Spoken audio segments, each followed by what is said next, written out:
ഒരു കുമ്പസാരം നടത്താനുള്ള സമയം, വചനം കൂടുതൽ കേൾക്കാനുള്ള ഒരു സമയം, സഭയുമായി അല്പം കൂടി ആഴമായി ബന്ധപ്പെടാനുള്ള സമയം, നമ്മുടെ തന്നെ ഇച്ഛകളുടെ മേൽ ഒരു കടിഞ്ഞാണിടാനുള്ള സമയം. ഈ രീതിയിലാണ് നോമ്പുകാലത്തെ സഭാമാതാവ് കാണുക. നമ്മുടെ ഒരു ആമുഖ സന്ദേശത്തിൽ തമ്പുരാൻ പറഞ്ഞൊരു വാക്യതാണ്: മകനെ, മകളെ, നിന്റെ വീട് ദൈവം പണിതതാണോ അതോ എന്റെ പണം കൊണ്ട് ഞാൻ പണിതതാണോ? രണ്ടു കൂട്ടം വീടുകളുണ്ട്. എന്റെ സമ്പത്ത് കൊണ്ടും പണം കൊണ്ടും ഞാൻ പണിയുന്ന വീട്, പക്ഷെ ദൈവത്തിന് പൂർണ്ണമായി വിട്ടുകൊടുത്ത വീട്. ഇന്ന് പലപ്പോഴും മനുഷ്യൻ സ്വന്തം ശക്തിയിൽ ആശ്രയിക്കുമ്പോൾ ദൈവത്തിന്റെ ചോദ്യം, നിന്റെ ശക്തിയിലാണ് ആശ്രയിക്കുന്നത് അതോ എന്നിലാണ്? വയനാട്ടിലെ പുൽപ്പള്ളിയില് കുറെ മാസങ്ങൾക്ക് മുമ്പ് ഒരു ആദിവാസി മൂപ്പൻ ആത്മഹത്യ ചെയ്യാൻ വേണ്ടി ഒരു വലിയ മരത്തിന് മുടി കയറിയിരുന്നു. ഭാര്യയുടെ നല്ല സാരി കഴുത്തിൽ കുടിക്കുകയാണ് മൂപ്പൻ മരത്തിന് മുകളിലിരുന്നത്. ബാങ്കിൽ നിന്നെടുത്ത ലോൺ തിരിച്ചുവിടാൻ കഴിയില്ല. ആരെങ്കിലും ഈ ലോൺ ഒന്ന് വീട്ടിൽ തരണം, ആരെങ്കിലും വീട്ടിയില്ലെങ്കിൽ ഞാനിപ്പം ചാടുമെന്നും പറഞ്ഞ് ഭീഷണിയും മുഴക്കി ഈ മൂപ്പൻ മരത്തിന് ഏറ്റവും കൂടുതൽ മുമ്പിലിരുന്നു. പോലീസ് വന്നു, രാഷ്ട്രീയക്കാരൻ വന്നു, സാമൂഹ്യ നേതാക്കൾ വന്നു. എല്ലാരും പായിട്ട് ചാക്കിട്ട് താഴെ നിന്നൊരു മൂപ്പരെ അവിവേകം കാണിക്കരുത്. മൂപ്പര് പറഞ്ഞു, വാക്ക് പറഞ്ഞാൽ പോരാ, ആരെങ്കിലും കടം വീട്ടിയാൽ കുഴപ്പമില്ല, അല്ലെങ്കിൽ എനിപ്പച്ചാൽ പലരും ഒരുപാട് എക്സ്ക്യൂസ് പറഞ്ഞു നോക്കി, ഒരു രക്ഷയില്ല. ആവേശം കൊണ്ട് മൂപ്പൻ കഴുത്തിൽ സാരി ശരിക്കും കുടുക്കിയിട്ട് എല്ലാവരും നോക്കി നിൽക്കാൻ ഒരു ചാട്ടം. ചാടിയ പാടെ മൂപ്പൻ താഴെ വീഴും, കാലൊടിഞ്ഞു പോയി, നടുകുളുക്കിപ്പോയി, പെട്ടിന് തെന്നിപ്പോയി. എന്താ പറ്റിയെന്ന് ചോദിച്ചാൽ ആവേശം മൂത്ത് കഴുത്തിൽ കുരുക്കിട്ട മൂപ്പൻ മരത്തെ കെട്ടാൻ മറന്നുപോയി. ഇതാണ് പ്രശ്നം. പലപ്പോഴും നമ്മുടെയൊക്കെ ചാട്ടങ്ങൾ ഇങ്ങനെയാണ്. നമ്മുടെ ശമ്പളമായി, വീടായി, സ്ഥലമായി, മക്കളായി, പഠിത്തമായി കഴുത്തിൽ ഒരുപാട് കൊടുക്കിടും. പക്ഷെ പ്രാർത്ഥന പോയി, കുർബാന പോയി, കുമ്പസാരം പോയി, വചനവായന പോയി, മരത്തിൽ കുടുക്കിടാൻ മറന്നുപോകും. കഴുത്തിൽ കുടുക്കിട്ട് ചാടുന്ന ചാട്ടം ലോകം മുഴുവൻ കാണാം. കുറെ കഴിയുമ്പോൾ അപ്പൻ അപ്പന്റെ വഴിക്ക്, അമ്മ അമ്മയുടെ വഴിക്ക്, മക്കൾ മക്കളുടെ വഴിക്ക്, കുടുംബം പല വഴിക്ക്, ജീവിതം പല വഴിക്ക്. നമ്മൾ കാണുന്നൊരു കാഴ്ച. ഞാൻ ചോദിക്കുക, നിന്റെ ഭവനം കർത്താവ് ഭവനം പണിയുന്നില്ലെങ്കിൽ പണിക്കാട് അധ്വാനം നിഷ്ഫലമാണ്. കർത്താവ് ഭവനം കാക്കുന്നില്ലെങ്കിൽ കാവൽക്കാർ പുറകൊഴുകും. വ്യർത്ഥം തിരുവചനം നമ്മൾ ഓർമ്മിക്കുന്നു. പഴയ നിയമത്തിൽ ഇസ്രായേൽ ജനത ഈ ദൈവത്തെ വിളിച്ച വാക്കായിരുന്നു അഭയശില. അഭയശില, ദൈവത്തെ വിളിച്ച വാക്കാണ് അവൻ എന്റെ അഭയശിലയാണ്. എന്തുകൊണ്ടാണ് ദൈവത്തെ അഭയശില എന്ന് വിളിച്ചത്? യഹൂദ ജനത കരുതിയിരുന്നു ഈ ലോകത്തിന് നടു എന്ന് പറയുന്ന സ്ഥലം ജെറുസലേമാണ്. ഈ ലോകത്തിന് നടുക്കത്തെ കൃത്യമായ സ്ഥലം ജെറുസലേം ദേവാലയം ഇരിക്കുന്ന സ്ഥലമാണ്. ലോകത്തിന്റെ സെന്റർ ഓഫ് പോയിന്റ് എന്ന് പറയുന്നത് ജെറുസലേം ദേവാലയത്തിന്റെ ബലിപീഠം അൾത്താര ഇരിക്കുന്ന സ്ഥലമാണ്. അപ്പോൾ അവര് കരുതി ജെറുസലേം ദേവാലയത്തിന്റെ അൾത്താരയെ, ബലിപീഠത്തെ തൊടുന്നവൻ ദൈവത്തെ തൊട്ടു. അതുകൊണ്ട് വിളിച്ചു ദൈവം എന്റെ അഭയശില. അന്ന് ഇസ്രായേലിൽ രണ്ട് നിയമങ്ങൾ നിലനിന്നിരുന്നു. ഒന്ന് ഹമ്രാബിയുടെ നിയമം, രണ്ട് മോശയുടെ നിയമം. ഹമ്രാബിയുടെ നിയമമാണ് ഇന്നും ഗൾഫിൽ നമ്മൾ ഫോളോ ചെയ്തത്. ഹമ്രാബിയുടെ നിയമമാണ്. ഹമ്രാബിയുടെ നിയമമാണ് ഒരുത്തന്റെ കണ്ണടിച്ചു പൊട്ടിച്ചാൽ അവന്റെ അതേ കണ്ണ് അടിച്ചു പൊട്ടിക്കണം. ഒരുത്തന്റെ അണപ്പൻ അടിച്ചു പറിച്ചാൽ അവന്റെ അതേ പല്ല് തിരിച്ചു പറിക്കണം. അതാണ് ക്രിസ്തു പറയുക, കോഡോ ഹമ്രാബി നിങ്ങൾ കേട്ടിട്ടുണ്ടല്ലോ, കണ്ണിന് പകരം കണ്ണ്, പല്ലിന് പകരം പല്ല്. പക്ഷെ ഞാൻ നിങ്ങളോട് പറയുന്നു അത് പാടില്ല. ഇങ്ങനെ കൊന്നവനെ തിരിച്ചു വരണമെന്നും ദ്രോഹിച്ചവനെ തിരിച്ചു ദുഃഖിക്കണമെന്നും പഠിപ്പിച്ച സമൂഹത്തിൽ ഒരു വിശ്വാസം നിലനിന്നിരുന്നു. ഒരിക്കലും ഒരാളെ കൊന്നിട്ട് അവൻ ഓടി രക്ഷപ്പെട്ട് ജെറുസലേം ദേവാലയത്തിന്റെ ബലിപീഠത്തെ തൊട്ടാൽ പിന്നെ അവനെ തൊടാൻ പറ്റിയല്ല. ദൈവത്തെ തൊട്ടവനെ ശിക്ഷിക്കാൻ മനുഷ്യന് അവകാശമില്ല.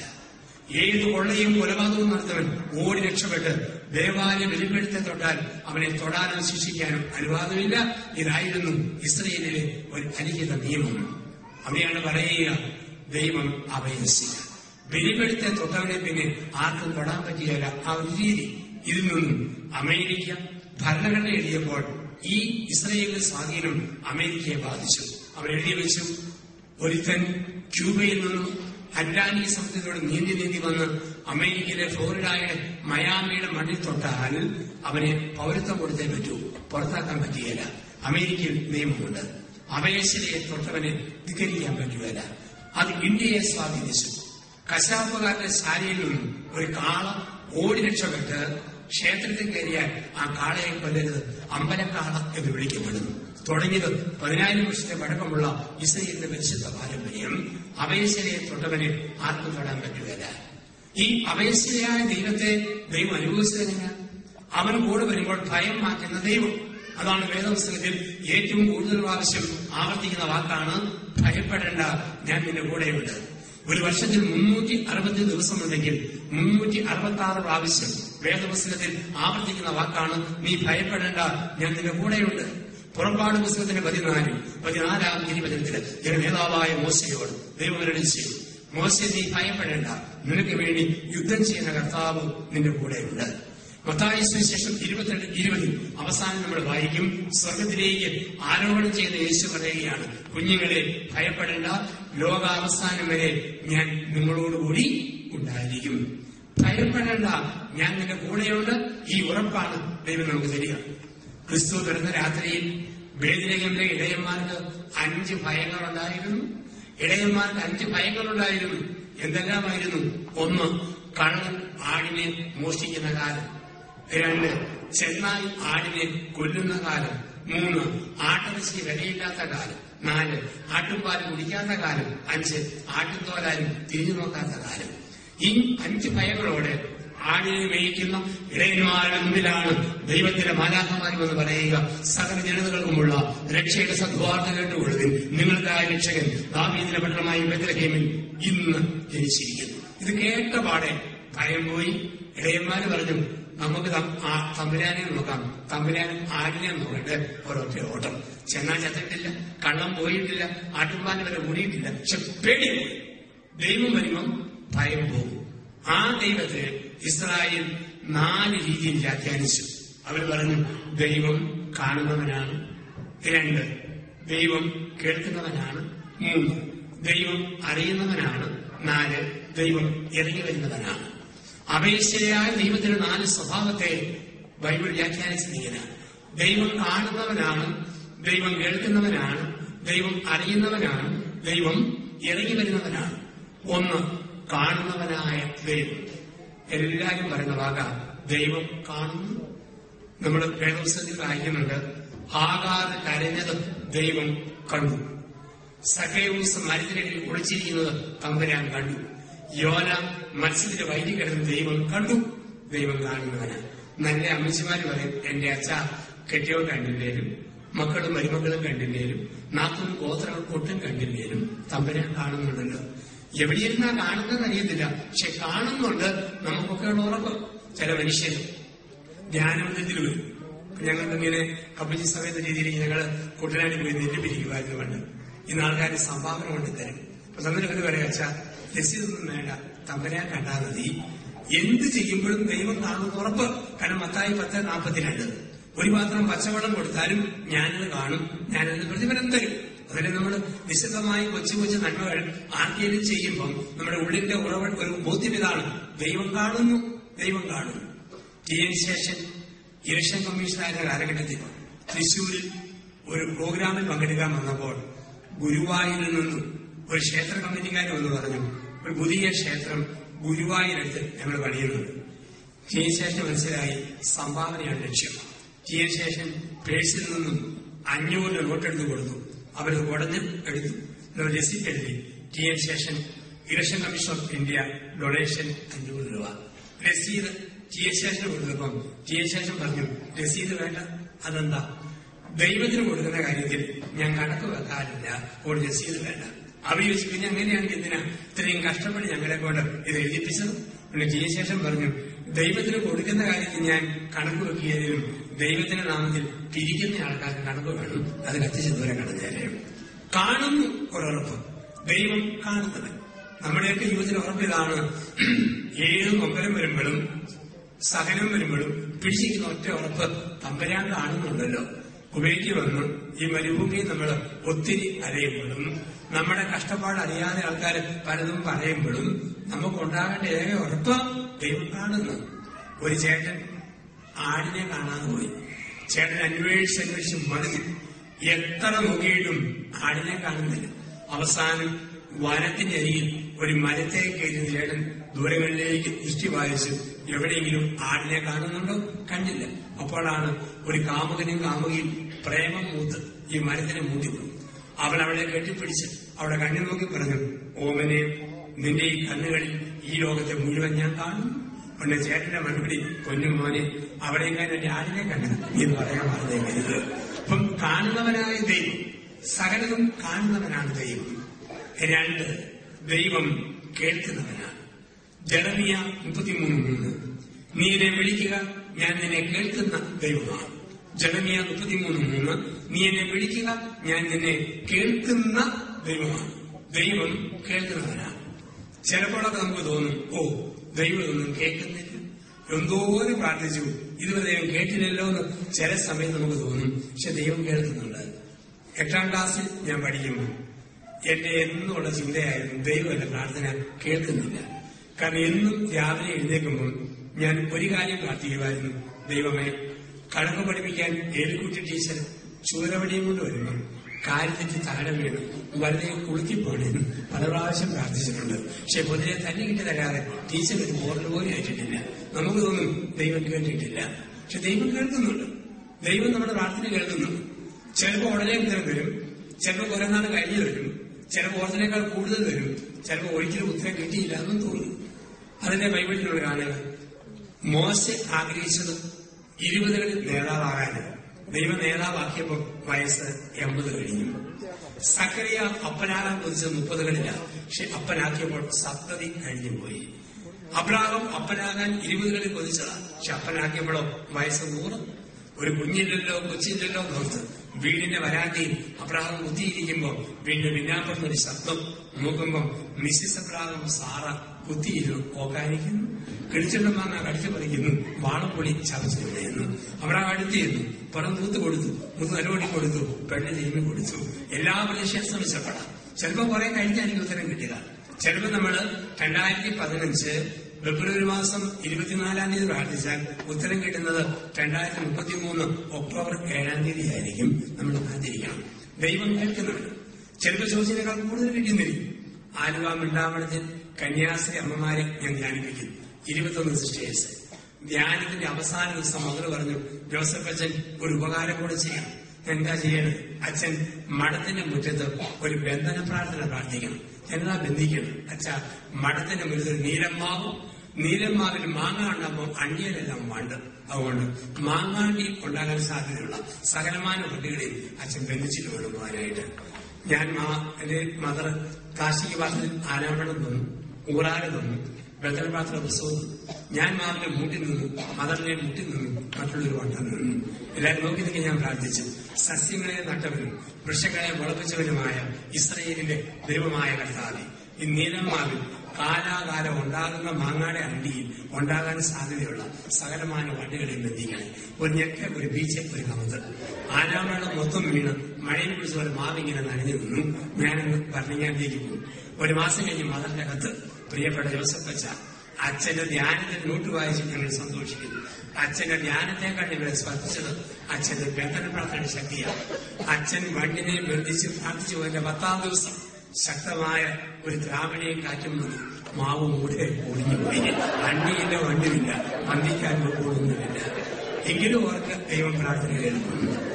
ചിലപ്പോ ഉടനെ ഉത്തരം, ചിലപ്പോ കുറെ കഴിഞ്ഞ ഉത്തരം, ചിലപ്പോ കോഴ്സിനേക്കാൾ കൂടുതൽ ഉത്തരം. ദൈവം പ്രാർത്ഥന കേൾക്കുന്നവനാണ്. 1, ദൈവം കാണുന്നവനാണ്. 2, ദൈവം കേൾക്കുന്നവനാണ്. 3, ദൈവം അറിയുന്നവനാണ്. യോഹന്നാൻ 2:25, മനുഷ്യന്റെ ഉള്ളിലുള്ളത് എന്തെന്ന് ദൈവം അറിഞ്ഞു. മനുഷ്യന്റെ ഉള്ളിലുള്ളത് എന്തെന്ന് കർത്താവ് അറിഞ്ഞു. അറിഞ്ഞുകൊണ്ട് തന്നെ ഒറ്റുകാരനെയും ആ കൂട്ടത്തിൽ ഉൾപ്പെടുത്തി. അറിയുന്നത്, എന്തും അറിയുന്നത്. അതാണ് 139-ാം സങ്കീർത്തനം. പക്ഷിയെ പോലെ പറന്ന് പർവ്വതത്തിന് മുകളിൽ ചെന്നാൽ നീ അവിടെയുണ്ട്. മത്സ്യത്തെ പോലെ ഊഴിയിട്ട് ആഴിയിൽ അഗാധത്തിൽ ചെന്നാൽ നീ അവിടെയുണ്ട്. ഞാൻ ഉടരുന്നതും ഞാൻ ഉറങ്ങുന്നതും നിന്റെ വിശുദ്ധ കരങ്ങളിലാണ്. ഇപ്പൊ ദൈവം അറിയുന്നവനായ ദൈവമാണ്. അറിയുന്നവൻ. ലോകത്തെ മനുഷ്യൻ ഏത് തെറ്റ് ചെയ്യുമ്പോഴും അവന്റെ ഓർമ്മ ആരും അറിയില്ലല്ലോ. കൈക്കൂലി മേടിക്കുന്നവർക്കും ആരും അറിയില്ലല്ലോ. സ്വർണം കടത്തുന്നവർ എയർപോർട്ടിൽ എത്തുന്നവരവർക്കും ആരും അറിയില്ലല്ലോ. അത് കഴിയുമ്പോഴാണ് സാവധാനം അറിഞ്ഞു കൊടുക്കുക. ലോകത്തിലെ സകല തെറ്റുകളും ആരും അറിയില്ലെന്ന് ഓർത്താം. കായേനെ ആബേലിനെ കൊന്നത് ആരും അറിയാതെയാണ്. ദാവീദ് ഉറിയാവിന്റെ ഭാര്യയെ നശിപ്പിച്ചത് ആരും അറിയാതെയാണ്. സുകുമാരക്കുറുപ്പ് ചാക്കോയെ മാവേലിക്കരയിൽ കാറിൽ ചുട്ടുകൊന്നത് ആരും അറിയാതെയാണ്. കമ്മ്യൂണിസ്റ്റ് നേതാവ് കോൺഗ്രസുകാരെ നിർദ്ദയം കൊന്നൊടുക്കിയത് ഞങ്ങളുടെ ജില്ലയിൽ ഇടുക്കിയിൽ ആരും അറിയാതെയാണ്. പക്ഷെ കൊന്നവൻ തന്നെ വിളിച്ചു പറഞ്ഞു പ്രാർത്ഥനയെ പോലെ ഒരുതിനെ ചവിട്ടിക്കൊന്നു, ഒരുതിനെ വെട്ടിക്കൊന്നു, ഒരുതിനെ കുത്തിക്കൊന്നു. ഏത് കള്ളനും ലോകസമക്ഷം വെളിപ്പെടുത്തുന്ന ലോകമാണിത്. ചങ്ങനാശ്ശേരി വാഴപ്പടിയിൽ ഒരു സൈക്കിൾ കടക്കാരൻ ഒരു ബാലിനെ കൊന്ന് കുളത്തിൽ തള്ളി 18 വർഷം മുമ്പ്. 18 വർഷങ്ങൾ അവൻ പറയുന്നു, കുളത്തിൽ ഞാൻ തന്നെ ശവം അസ്ഥി കൂടെ മാറ്റിയെടുക്കുന്നു. വാഗമൺ മലമുടങ്ങിൽ ഒരു ഹൈന്ദവ കുടുംബനാഥൻ തളർന്നുപോയ ഭാര്യയെ കുഴിയിലെറിഞ്ഞു കൊന്നു. എന്നും അവിടെ എറിഞ്ഞ ദിവസം മൺചിരാതെ കത്തിച്ചു വെച്ചു. വർഷങ്ങൾക്ക് ശേഷം പറയുന്നു, ഇവിടെയാണ് ഞാൻ എന്റെ ഭാര്യയെ എറിഞ്ഞു കൊന്നത്. മറഞ്ഞിരിക്കുന്നതെല്ലാം വെളിച്ചത്ത് വരുന്നു. ദൈവം അറിയുന്നവനാ. നമുക്കെല്ലാവർക്കും തെറ്റുപറ്റാം. പക്ഷേ തിരുത്തിയാൽ ദൈവം അനുഗ്രഹിക്കും. അതിൽ നിലനിന്നോ ദൈവം പിടിക്കും. തമ്പുരാൻ ആദ്യം ഈർക്കിരിക്കടി കുറയും ചൂരലൊരു കോട്ട് രക്ഷയിലെ കൂടം വെച്ച് തറക്കിട്ട് വരണം. അത് അവസാന സ്റ്റെപ്പാണ്. യാക്കോബിന് അങ്ങനെയാണ്. ഒത്തിരി അവസാനം അരകെട്ട് തെറ്റിച്ച് ഞൊണ്ടി നടത്തി എന്നാണ് പറയുക. ദൈവം അറിയുന്നവനാണ്. 1 കാണുന്നവൻ, 2 കേൾക്കുന്നവൻ, 3 ദൈവം അറിയുന്നവനാണ്, 4 ദൈവം ഇറങ്ങി വരുന്നവൻ. ഇസ്രായേൽ മക്കൾക്ക് വിശന്നപ്പോൾ മന്നയായി ഇറങ്ങി വന്നു. ഇറച്ചിക്ക് വേണ്ടി കൊതിച്ചപ്പോൾ സീനായി സമുദ്രത്തിൽ കാടപ്പക്ഷിയായി ഇറങ്ങി വന്നു. തന്നിൽ വിശ്വസിക്കുന്ന രക്ഷപ്പെടാൻ വേണ്ടി ഏകജാത രൂപത്തിൽ അവൾ ഇറങ്ങി വരുന്നു. അപ്പൊ നമ്മുടെയൊക്കെ ജീവിതത്തിൽ കൂടെ വരുന്ന ദൈവം, ഇറങ്ങി വരുന്ന ദൈവം ഇതന്നെ അനുഭവം. 3 ചെറുപ്പക്കാരെ തീശൂളയെ കണ്ടപ്പോൾ 4മത്തവനായി കൂടെ നടന്നവൻ. എമ്മാവുസിലേക്ക് 2 പേര് നിരാശയോടെ പോയപ്പോൾ 3മത്തവനായി ഒപ്പം നടന്നവൻ. ഇങ്ങ് ദൂരെ കുവൈറ്റിലേക്ക് നിങ്ങൾ പോന്നോ, നിങ്ങളുടെ കൂടെ കൂടപ്പുറപ്പിനെ പോലെ ഒപ്പം വന്ന ഒരു ദൈവം. വെയിൽ വരുമ്പോൾ മേഘസ്തംഭമായി, ഇരുട്ടി വരുമ്പോൾ ദീപസ്തംഭമായി കൂടെ നടക്കുന്ന ഒരു ദൈവം, അവിടുന്ന് ഇറങ്ങി വരുന്നവനായ ഒരു ദൈവം. പ്രിയപ്പെട്ടവരെ, അങ്ങനെയെങ്കിൽ ഈ ദൈവം നമുക്ക് തന്നെ ഉറപ്പ്. ഭയപ്പെടേണ്ട, ഞാൻ നിന്റെ കൂടെയുണ്ട്. ഒരു വലിയ ഉറപ്പാണ്. എന്ന് പറയുകയാണ്, നീ എനിക്ക് വിലപ്പെട്ടവനും അമൂല്യനും പ്രിയങ്കരനും ബഹുമാന്യനുമാണ്. യെശയ്യാ 43:1 മുതൽ 5 വരെയുള്ള വാക്യങ്ങളിൽ അവിടുന്ന് ആവർത്തിക്കുന്നു. ദൈവം പറയും, ഇന്ത്യ രാജ്യത്തെക്കാൾ നിനക്ക് വിലയുണ്ട്. കുവൈറ്റ് എന്ന രാജ്യത്തെക്കാൾ മോനെ വിലയുണ്ട്. അതാണ് പറയുക, നിനക്ക് പകരമായി എത്യോപ്യയും സേവായും ഞാൻ കൊടുത്തു. ഞാൻ കൊടുത്തു. രാജ്യത്തെക്കാൾ വില ദൈവം എനിക്ക് തരുന്നു. ഭരണജ്ഞാനം അസീസി ധ്യാനമന്ദിരത്തിന്റെ ഡയറക്ടറായിട്ട് ഞാൻ 5 വർഷക്കാലം പ്രവർത്തിച്ചു. ആ നാളുകളിൽ ഒരിക്കൽ ധ്യാനമത് മുമ്പിലുള്ള റോഡെല്ലാം കുഴിയായി, മിറ്റെല്ലാം പൊളിഞ്ഞു കിടന്നു, മഴവെള്ളം കെട്ടിക്കിടന്നു, കൊതുകും പെന്നും പ്രാണിയും പറക്കാൻ തുടങ്ങി. ഞാൻ പഞ്ചായത്തിൽ ചെന്ന് പറഞ്ഞു, ദയവ് ചെയ്ത് ഈ കുഴിയെല്ലാം അടച്ചു തരണം. അവർ വെച്ചാൽ ആ സർക്കാർ ഭരിക്കുന്ന കാലത്തോടും കുഴി മാന്താനല്ലാതെ കുഴി മൂടാൻ വലിയ പാടാ. അച്ഛൻ പോയി കളക്ടറെ കാണാൻ പറഞ്ഞു. അപ്പൊ എനിക്ക് പരിചയപ്പെട്ട സ്ത്രീ കോട്ടയം കളക്ടർ. ഞാനവിടെ ചെന്നപ്പോൾ അവർ പറഞ്ഞാൽ അടുത്ത 6 മാസങ്ങൾക്കിടയിൽ പ്രത്യേക ഓർഡറിലൂടെ വഴി വൃത്തിയാക്കി തരും, അച്ഛൻ പോകും. എനിക്കൊരു സോഡാ നാരങ്ങാവളം മുറിയിലെത്തിച്ചത്. ഞാൻ ഈ സോഡാ നാരങ്ങാവളം കുടിച്ച് ഇറങ്ങി വരുമ്പോൾ അവിടുത്തെ തൂപ്പുകാരൻ ഇഷ്ടപ്പെട്ടില്ല. അച്ഛന്മാരുടെ പിണക്കമുള്ള ഒരു പ്രത്യേക വർഗത്തിന്റെ പ്രതിനിധിയായിരുന്നു അവൻ. ഇറങ്ങി വരുമ്പോൾ അവൻ കൈക്രിയ, കൊക്രിയ, കോമാളി, ഗോഷ്ഠി ഏതാണ്ടൊക്കെ കാണിക്കുന്നു. എനിക്കൊന്നും തോന്നിയില്ല. ഞാൻ കളക്ടറേറ്റിൽ പോയത് തൂപ്പുകാരനെ കാണാനല്ല, കളക്ടറെ കാണാനാണ്. കളക്ടർ എന്നെ മാനിച്ചാൽ തൂപ്പുകാരൻ എന്നെ എടുത്താലും എനിക്കൊന്നും തോന്നിയില്ല. എന്റെ ദൈവം എന്നെ മാനിച്ചും ഉറപ്പുള്ള കെട്ടിയവന് ഭാര്യയെന്ന തൂപ്പുകാരി എന്നാ പറഞ്ഞാലും ഒരു പ്രശ്നവുമില്ല. എന്റെ ദൈവം എന്നെ മാനിച്ച് ഉറപ്പുള്ള ഭാര്യയ്ക്ക് കെട്ടിയവനെന്ന കോമാളി എന്നാ ഗോഷ്ഠി കാണിച്ചാലും ഒരു പ്രശ്നവുമില്ല. എന്റെ ദൈവം എന്നെ മാനിച്ചത് എനിക്ക് ഉറപ്പുണ്ടെങ്കിൽ നിങ്ങൾ മുഴുവൻ എതിർത്താലും എനിക്കൊരു പ്രശ്നവുമില്ല. റോമാലേഖനം 8:32 മുതലുള്ള വാക്യങ്ങൾ. ക്രിസ്തു എന്റെ പക്ഷത്തെങ്കിൽ ആരെനിക്ക് എതിര് നിൽക്കും? നഗ്നതയോ ആപത്തോ വാളോ പട്ടിണിയോ വന്നവയോ വരുവാനുള്ള ഒന്നിനും എന്റെ ക്രിസ്തുവിനോട് സ്നേഹത്തിൽ നിന്ന് എന്നെ മാറ്റുക സാധ്യമല്ല. അപ്പൊ ദൈവം എന്നെ സ്നേഹിക്കുന്നു. ആ ഉറപ്പ്, ആ ബോധ്യം നമ്മളത് ജീവിച്ചു കൊണ്ടുപോവുക. പ്രിയപ്പെട്ടവരെ, ദൈവം അരൂപിയാണ്. നിങ്ങൾക്കും എനിക്കും രൂപമുണ്ട്. ദൈവം അദൃശ്യനാണ്, നമ്മൾ ദൃശ്യരാണ്. അങ്ങനെയെങ്കിൽ അദൃശ്യനായ ദൈവത്തിന്റെ ഈ കരുതൽ, അപേക്ഷയായ ദൈവത്തിന്റെ ഉറപ്പ് നമുക്ക് ലഭിക്കുന്നത് തിരുവചനങ്ങളിലൂടെയാണ്. അരൂപിയായ ദൈവത്തിന്റെ സ്നേഹത്തെ പഠിപ്പിക്കുവാൻ ദൈവം കാലാകാലങ്ങളിൽ തന്റെ പരിശുദ്ധരായ പ്രവാചകന്മാരെ അയച്ചു. അവരുടെ ശൈലി എന്തായിരുന്നു? നമുക്ക് മനസ്സിലാകുന്ന ഒരു ഉപമയെടുത്തിട്ട് അതിന്റെ വെളിച്ചത്തിൽ പറഞ്ഞു, ലോകത്തിൽ കാണുന്ന ഈ സ്നേഹം ഇന്നല്ലെങ്കിൽ നാളെ മാഞ്ഞു പോകും. പക്ഷെ മായാത്ത മറയാത്ത ഒരു സ്നേഹമുണ്ട്. ഒരിക്കലും മാറാത്ത സ്നേഹം ദൈവത്തിന്റെ സ്നേഹമാണ്. മനുഷ്യന്റെ സ്നേഹത്തെ മാതൃകയെടുത്തു. ഏറ്റവും കൂടുതലായിട്ട് അപൈശ്വരയായ ദൈവത്തിന്റെ സ്ഥിരമായ സ്നേഹത്തെ പഠിപ്പിക്കുവാൻ ആഴമായി ശ്രമിച്ച പഴയ നിയമത്തിലെ ദൈവത്തിന്റെ പരിശുദ്ധനായ പ്രവാചകനായിരുന്നു ഓസിയ പ്രവാചകൻ. BC 589 മുതൽ 532. ബൈബിളിന്റെ ഓരോന്നിനും ചരിത്രമുണ്ട്. ചരിത്രത്തിലാണ് ബൈബിൾ എഴുതപ്പെട്ടത്. ചരിത്രത്തിലാണ് ബൈബിൾ വ്യാഖ്യാനിക്കേണ്ടത്. കാരണം നമ്മൾ വെറുതെ എഴുതുന്നത് മത്തായി 8:10, ലൂക്കായുടെ 3:9 അങ്ങനെ പറയാൻ പറ്റിയല്ല. ഓരോന്നിനും പറയും ഒരു ചരിത്ര പശ്ചാത്തലമുണ്ട്. ഓസിയ പ്രവചിക്കുന്നത് BC 589 532 കാലഘട്ടത്തിലാണ്. ആ കാലഘട്ടത്തിൽ ഇസ്രായേൽ ബാബിലോൺ അടിമത്തത്തിലായിരുന്നു. ഇറാഖാണ് ബാബിലോൺ നമുക്കറിയാം. ഇറാഖിന്റെ അടിമത്തത്തിൽ ഇസ്രായേൽ കഴിഞ്ഞിരുന്ന BC 589 എന്ന് പറയുന്ന കാലഘട്ടം. ആ കാലഘട്ടത്തിൽ ദൈവം സ്വാതന്ത്ര്യം തരുമെന്നും ദൈവം സ്നേഹമാണെന്നും പറഞ്ഞ് കടന്നു വന്ന പരിശുദ്ധനായ പ്രവാചകൻ ഓസിയ അദ്ദേഹം നോക്കിയപ്പോൾ മനുഷ്യന് മനസ്സിലാകുന്ന ഒരു സ്നേഹം, ലോകത്ത് ഏറ്റവും വലുതായിട്ട് മനുഷ്യന് മനസ്സിലാക്കുന്ന സ്നേഹം ദാമ്പത്യ സ്നേഹമാണ്. അദ്ദേഹം നോക്കിയപ്പോൾ ഏറ്റവും വലിയ സ്നേഹം ഭാര്യാഭർത്താക്കന്മാരുടെ സ്നേഹമാണ്.